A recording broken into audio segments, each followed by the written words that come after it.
السلام عليكم ورحمة الله وبركاته. أهلا بكم يا شباب في فيديو جديد. فيديو النهاردة بقى عايزين نكمل موضوع الفاليديشن. احنا طبعا قلنا في الفيديو اللي فات إن احنا محتاجين إن احنا إن شاء الله هنستخدم زد.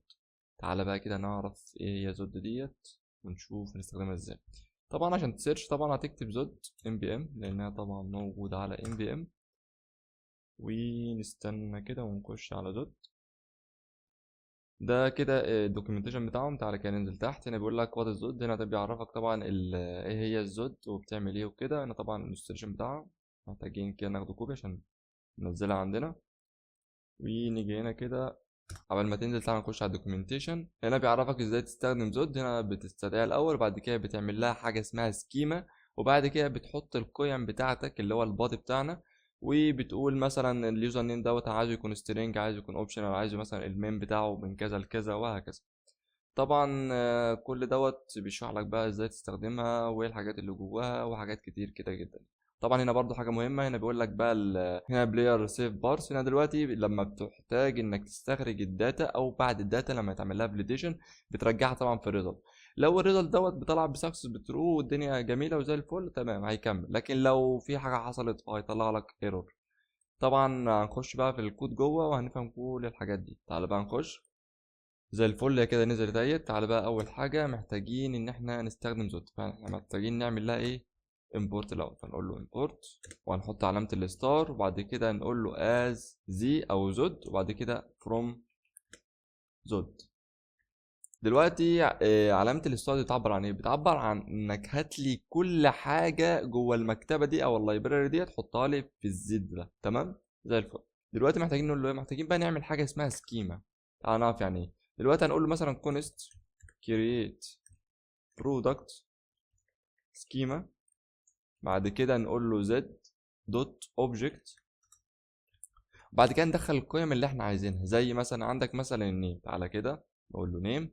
النيم مثلا عندنا هيكون زد دوت هيكون string، ومحتاجينه برضو يكون المين لينس بتاعه هيكون مثلا 5 حروف. وعندنا برضو ننزل على اللي بعده نقول له احنا عندنا الديسكريبشن بتاعنا. تعالى كده ونقول له حرف الزد برضو دوت سترينج. تعالى كده ده كوبي. وعندنا طبعا المين لينس بتاعه مثلا هيكون ولنفترض مثلا 20. وعندك برضو البرايس ده هيكون نمبر طبعا، ونقول له تعالى كده برايس عندنا زد دوت نمبر، وطبعا دوت من المين بتاعه هيكون مثلا 1. ما طبعا يعني ما اكيد مش هيبقى صفر يعني. طبعا تعالى بس نعدل ده كده الاول زي الفل. محتاجين طيب الستوك. طبعا الستوك ده هيكون نمبر برضو عدد القيم او المنتجات التابعه للبرودكت دوت. هنقول له مثلا زد دوت نمبر عندنا مثلا ولنفترض 1 برضو، يعني اكيد ما فيش اقل من 1 يعني. كلام جميل. وعندنا الكاتيجوري طبعا هيكون string. تعالى كده نقول له زد دوت string، والمين بتاعه مثلا هيكون 2. طبعا مش هنستخدم الايمجز لانها طبعا مش هيتعمل لها تشيك هنا. طبعا زي الفل. ازاي بقى نستخدم القيم دي بقى؟ تعالى كده نقول له هات الفانكشن دي كده او السكيما دي كده، وبعد كده نقول له ايه؟ نقول له تحت كده كونست result equal create product schema دوت عندنا حاجه اسمها save parse. كلام زي الفل. وعندنا حاجه كمان برضو اسمها بارس. تعالى كده نخش بس عند الكومنتري ثانيه. هنا دلوقتي عندك هنا تمام هو بيستخدم هنا البارس اهو. بيقول لك ايه بقى؟ بيقول لك هنا when validation failed method will throw a z error. دلوقتي بيقول لك انك لما تستخدم البارس هيرجع لك throw على z error. طب يعني ايه؟ دلوقتي هنا بيقول لك لما استخدم البارس هنا طبعا مرر القيم بتاعتنا عادي جدا. بتستخدم بتقول له if error instance of z error، فخلاص يبقى دوت الايرور ده جاي منين؟ جاي من زد. فانت بقى بتهندل الايرور براحتك عادي جدا من هنا كده. تقول له هنا الايرور دوت ايشو وبتكمل بقى زي ما انت عايز. وطبعا ممكن تخش بقى الدوكيومنتيشن وتعيش حياتك جوه يعني. طبعا احنا هنستخدم السيف بارس واللي هو حاجه سيفت كده ايه مش زي البارس. هنا ببساطه هتقول له ريزلت سكسس. لو الريزلت طلع بسكسس ماشي هيتكمل، لكن لو مش بسكسس فلا كده في ايرور، فانت ايه محتاج تهندل الايرور ده. طبعا تعالى كده نخش بقى ونشوف هنعمل ايه. دلوقتي عندنا قلنا سيف بارس. طبعا هنضيف كل القيم بتاعتنا ده كده كله. طبعا شيل الايمجز من هنا.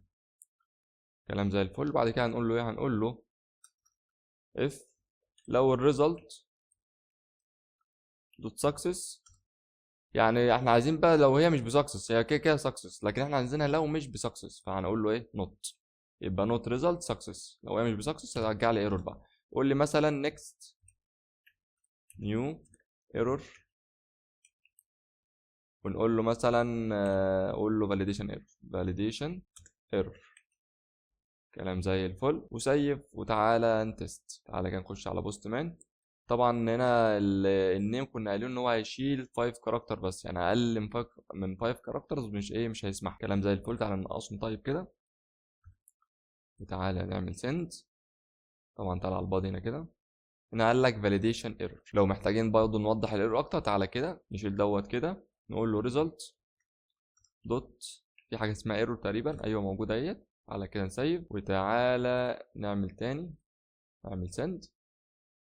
طبعا جاب لك الايرور اهو. هنا طبعا بيقول لك expect string to have اكبر من او يساوي 5 characters، تمام، يعني هو اكبر من او يساوي ال 5 characters، ما ينفعش يكون اقل من كده طبعا. كلام زي الفل. طب في حاجه بقى دلوقتي، تخيل ان احنا اصلا في كل فانكشن هنحتاج نعمل السكيما ديت، ونعمل برضه الكونديشن دوت، ونعمل برضه نفس الكلام ده. فهل في حاجه سهله يعني توفر علينا الدنيا وتكون حاجه كلين بدل ما نقعد نهري في الكود وخلاص كده؟ طبعا اكيد في. فدلوقتي محتاجين نعمل الحاجات ديت كميدل وير. تعالى بقى كده نقول له محتاجين ان احنا نعمل ميدل وير، ونقول له مثلا validation دوت جي اس، ونقول له دينا كونست، او تعالى اعمل اكسبورت الاول، اكسبورت كونست validation، وعندنا ايكوال، نفتح القوسين ونقول له هنا سكيما، وعندنا هنا نكمل الفانكشن عادي جدا. بعد كده هتريتير ريكويست وريسبونس والنكست، نكمل عادي جدا برضو زي الفل. خليك بس معايا دلوقتي وانا هشرح لك كل حاجه كمان شويه. نقول له بعد كده نقول له كونست ريزلت، بعد كده نقول له نفس الكلام اللي احنا قلناه هناك بقى، نقول له سكيما دوت سيف بارس، تبقى صح بس بارس، وبعد كده هتمرر له الريكوست دوت بودي. تعالى بس نقف كده الاول عشان نعرف احنا ايه كتبنا ايه بالظبط. دلوقتي دي فانكشن عاديه يعني كده، دي كده فانكشن زي اي فانكشن بنعملها. الفانكشن دي هتستقبل مننا السكيما. السكيما مين بقى؟ تعالى كده خش على برودكت كده، دي السكيما بتاعتها، يعني دي اللي انا ابعتها في الفانكشن دي. كلام زي الفل. بعد كده قلنا له ريتيرن فانكشن برضو اللي هي هتستقبل منك ريكويست وريسبونس ونكست، وبعد كده قلنا له الكونست ريزلت سكيما دوت سيف بارس. طبعا الكلام ده كان موجود فين؟ تعالى كده خش هنا، نفس الكلام الموجود، نفس السطر ده كده بالظبط، بس هنمرر له مين بقى؟ هنمرر له البادي، ريكوست بادي، عشان هو اللي ياخد منه الداتا اللي راجع على طول. كلام زي الفل. محتاجين ايه بقى بعد كده؟ محتاجين نعمل الكونديشن بتاعنا، نقول له اف لو الريزلت دوت سكسس، لو مش بتساوي سكسس بقى فهتقول له نوت سكسس. كلام زي الفل. هنقول له ايه بقى؟ هنقول له ريسبونس دوت ستاتس، هيبقى 400 لانه هيبقى فيلد، وبعد كده دوت جيسون، هنقول له ايه بقى؟ هنقول له السكسس بتاعنا بفولس، وعندك الايرورز هتساوي الريزلت دوت ايرور دوت حاجه برضو فانكشن جواها برضو اسمها فورمات، بتهندل لك شكل الايرور كده، بتخليها ايه يكون مقروء وواضح كده. كلام زي الفل. تعمل بس الفانكشن كده. طبعا محتاجين نتاكد هي ايرور ولا ايرورز الاول. تعالى كده، هي طبعا هي ايرور مظبوط كده. كلام زي الفل. تعالى نرجع تاني. طب تمام، لو هي مثلا لو الكونديشن دوت يعني ايه سكيب الكونديشن ده، لو طلع بره الكونديشن ده ايه اللي يحصل؟ بكل بساطه محتاجين ننقل الداتا ديت في مكان بحيث انها يعدي معانا. يعني ايه؟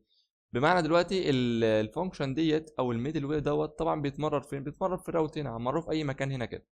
بس احنا محتاجين حاجه طيب يعني تعدي معانا الناحيه التانيه. ايه اللي ممكن يعدي معانا؟ بالظبط الريكوست. فهنقول له ايه بقى؟ فنقول له ريكوست دوت بودي ايكوال مين؟ الريزلت. بس يا معلم، وكده نبقى خلصنا الميدل وير. تعالى بقى ايه نسيف كده، وتعالى نخش هنا في الراوت عشان نستخدمه. طبعا هنا عاملين له سنتيكيشن ووصلايزيشن. طبعا هيبقى ايه بعد كل الكلام ده لما يتشيك ان الدنيا دي كلها صح، هنقول له ايه؟ نقول له فاليديشن. على كده ايوه اهيت زي الفل. محتاجين بقى نمرر لها السكيما بتاعتنا. تعالى هات السكيما من هنا كده، هات، لا مش ديت، اطلع كده، ايوه ديت، وتعالي ضيفها لي هنا كده، ضيفها لي فوق كده. كلام زي الفل. هات لي بقى السكيما دي كده مررها لي فين؟ هنا كده. تعالى بقى ايه نشوف الدنيا شغاله ولا لا. في ايرور، تعال نشوف المشكله فين. هنا بيقول لك زود از نوت ديفاين. طبعا احنا محتاجين نعمل امبورت لزود هنا اصلا. كلام زي الفل. قول له امبورت ستار از زود فروم زود. كلام زي الفل. تعالى كده نشوف اي مشاكل. تمام كده الدنيا تمام. تعالى بقى ايه نتست، شوف الكلام مظبوط ولا ايه الدنيا. طبعا هنا معمول 3 حروف، المفروض يكون 5. نعمل سند. كلام زي الفل. طبعا هو عمل لنا فورمات هنا على فكره اهوت. هو طبعا رجع لنا نفس الايرور برضو، وقال لك ان النيم دوت محتاجين يكون اكبر من او يساوي ال5 كاركتر. فكده الميدل وير بتاعنا شغاله زي الفل. طب كلام جميل. طب ما تيجي نعمل حاجه كلين كمان، بدل ما نعمل السكيما ديت نضيفها هنا كده، ما تيجي نعمل لهم فولدر خاص بيهم ونضيف فيها بعد كده، عشان احنا طبعا هنحتاج السكيما لاكتر من حاجه. عندنا سكيما مثلا لليوزر، سكيما للبرودكت، سكيما للكريت برودكت، سكيما للابديت برودكت، وهكذا. فتعالى نعمل لهم فولدر كده ونقول نسميه سكيماز. محتاجين نعمل فولدر كمان بقى نسميه برودكت، عشان كل حاجه تبقى تبع البرودكت موجوده جوه الفولدر ده. حلو قوي البرودكت دوت. هنقول له بقى ايه، محتاجين create product دوت جي اس. محتاجين بقى ننقل السكيما بتاعتنا كانت موجوده هنا اهيت. تعالى هات دول كلهم كده وتعالى ننقلهم هنا كده. طبعا محتاجين نعمل ايه، سبورت طبعا. كلام زي الفل. تعالى بقى هنا نيجي في الراوت كده ونقول له عندنا حاجة اسمها create product schema. كلام جميل. تمام. تعالى بقى نتست نشوف الدنيا شغالة ولا لأ. نعمل سند تاني كده. تمام كده الميدل وير شغال معانا وزي الفل والدنيا مية مية كده. يبقى واحدة واحدة تاني كده نرجع للأول تاني ونشوف احنا عملنا ايه. تعالى كده نخش على البرودكت كنترول، عشان محتاجين برضه نشيل ده من هنا. طبعا نشيل كل ده، مش محتاجين ده كده خلاص. أيوه. ونشيل برضه دوت من هنا كده. سيف. حلو أوي. تعالى نتست ونشوف الدنيا شغالة ولا لأ. اعمل سند. الدنيا شغاله برضه زي ما هي. تعالى واحده واحده تاني نعرف ونراجع احنا عملنا ايه.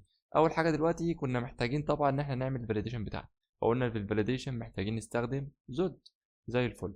وشوفنا هنا طبعا ازاي نستخدم الفاليديشن جوه الفانكشن بتاعتنا او جوه البرودكت كنترول بتاعنا. بس طبعا قلنا ان في طريقه احسن، وهي نستخدمها كميدل وير. طبعا عملنا فانكشن للميدل وير دوت. عملنا فانكشن عاديه جدا بتستقبل منها السكيما بتاعتنا. بعد كده قلنا له السكيما دوت سيف بارس، نفس اللي كنا بنعمله في الكنترول عادي جدا. وقلنا له لو هو مش بسكسس رجع لنا ايه الايرور بتاعه عشان تعرفنا الخطا جاي منين بالظبط. وبعد كده قلنا له ريكوست بادي الريزلت، علشان الريكوست هو اللي بيروح معانا للميدل وير اللي بعده. زي الفل. بعد كده طبعا ضفنا الميدل وير بتاعنا هنا كده، ومررنا له طبعا السكيما بتاعتنا. السكيما بتاعتنا عباره عن ايه، خش كده على السكيما. السكيما بتاعتنا دلوقتي قلنا له ان النيم بتاعنا هيكون string واصغر من ما ينفعش يكون اصغر من 5 حروف. نفس النظام الديسكريبشن والبرايس والستوك والكاتيجوري. كلام زي الفل. وبعد كده طبعا دخلنا على بوست مان عشان نعمل تيست على بقى ايه، نجرب بقى مثلا تيست هنا مثلا وخلي دوت البرايس يكون 0 بس. نعمل سند. هنا دلوقتي طلع لك 2 ايرور، عندك النيم والبرايس. قال لك برضه البرايس ما ينفعش يكون اقل من 1. نفس النظام للستوك، تعالى كده نخليه 0. اعمل سند. نفس النظام برضه طلع لك، قال لك ما ينفعش برضه الستوك يكون اصغر من 1. كلام زي الفل. طب تعالى بقى ايه نرجعهم، مثلا خلي ده 5 او 65 هي كده لوحدها اصلا. وخلي ده مثلا 200 زي ما كان. ومثلا قول لي هنا كمل مثلا التيشيرت دوت، خلي التيشيرت كده. وتعالى نعمل سند نشوف هيشتغل ولا لا. اعمل سند. وطبعا انت لو مذاكر انت هتعرف هو ليه عمال يلود ومش راضي يخش ومش هيعدينا اصلا عمره كده. تعالى كده نرجع للكود. هنا طبعا الميدل وير بتاعنا المعتادين عليه طبعا ان احنا بنكتب الميدل وير وكل حاجه. بس بنيجي في الاخر وبنعمل حاجه مهمه جدا، واللي هي النكست. لان احنا بنقول له ايه هنا كده، بقول له موديني على الميدل وير اللي بعده، ما توقفش هنا. لكن احنا لو شلنا النكست طبعا مش هيعدي، لانه خلاص كده هو مفكر الكود خلاص كده. مفكر ان انا خلاص ما ينفعش ايه، مش هروح لميدل وير تاني او مش هعدي. فطبعا ده غلط، فلازم نعمل ايه النكست بتاعتنا. هنسيف ونرجع تاني كده. زي الفل. على كده نجرب نعمل تيست. طبعا زي ما انت شايف هنا اصلا الداتابيز مش شايفه النيم ولا البرايس ولا اي حاجه من الحاجات دي. طب ليه يا عم؟ طب ما يعني احنا بنبعت الداتا والدنيا جميله وزي الفل. تعالى نعرف المشكله فين. دلوقتي احنا لما بنيجي في الفاليديشن هنا كده قلنا له ريكوست بادي بيساوي مين الريزلت. طب تعالى كده نعرف ايه الريزلت ديت بترجع لنا ايه اصلا. هنعرف ازاي؟ تعالى يا باشا في الكنترول هنا كده نقول له console.log مين الريكوست بادي بتاعنا، عشان نعرف وجواه ايه بالظبط المعلم ده. تعالى كده ايوه ماشي، تعال نعمل سند. كلام جميل. بص بقى، دلوقتي الريكوست بادي جواه داتا، وبعدين جواهم النيم والديسكربشن والبرايس والستوك والكاتيجوري. فدلوقتي ببساطه جدا احنا بنعمل ديستراكشن لحاجه مش موجوده اساسا. فاهم ازاي؟ طب ايه الحل؟ الحل ببساطه ان احنا هنيجي بكل بساطه نقول له ريزلت دوت داتا، والداتا دي طبعا بتعود على الداتا دي. فدلوقتي بالظبط الريكوست بادي هيشيل القيم دي كده بالظبط. كلام جميل. تعالى نرجع تاني، تعالى نسيب بس كده الاول، وتعالى نعمل سند ونشوف شكل الداتا اللي هترجع عامله ازاي. اعمل سند. طبعا زي ما انت شايف اصلا البرودكت اتكريت معانا. على هنا كده شفت بقى كلمه داتا اتشالت، ورجع لنا طبعا الداتا اللي احنا محتاجينها اللي هي النيم والبرايس وكل الحاجات دي. كلام زي الفل. شيل بقى دوت كده. محتاجين بقى نخش بقى على نوشن ونشيل الفاليديشن بتاعنا دوت كده. خلصناه الحمد لله. وان شاء الله من الفيديو الجاي نبدا بقى نخش على الاند بوينت اللي بعدها واللي بعدها واللي بعدها لحد ما نخلص رحلتنا باذن الله. وطبعا لو عندك اي سؤال ممكن تتواصل معايا او تخش على جروب الواتساب بتاعنا. ان شاء الله اشوفك فيديو جديد، وسلام.